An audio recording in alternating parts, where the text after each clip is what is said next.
ортекелермен түсірілген видео көпшілік арасында кеңінен таралып кетті. Жалпы осы видео қалай, қай жерде түсірілді?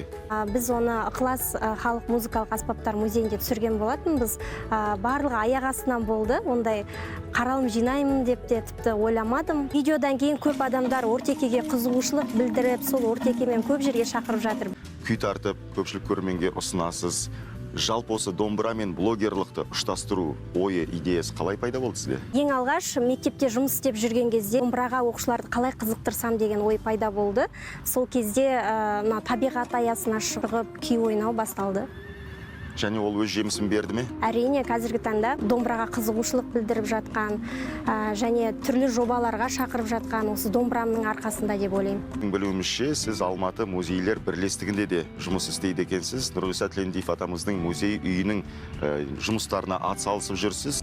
Биыл Нұрғиса Тілендиевтің 100 жылдығы тек қана Қазақстан көлемінде емес, ЮНЕСКО көлемінде тойланып жатыр. Жұмыс барысында Тілендиевтің шығармаларын көпшілікке насихаттау, түрлі челлендждер ұйымдастыру.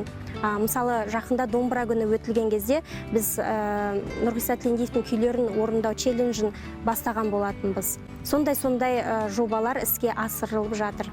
Осы челленджді қолдаушылар көп болды ма? Әрине, солтүстік Қазақстаннан, Қостанай облысы түгелдей қолдап күйлерін орындап жатты.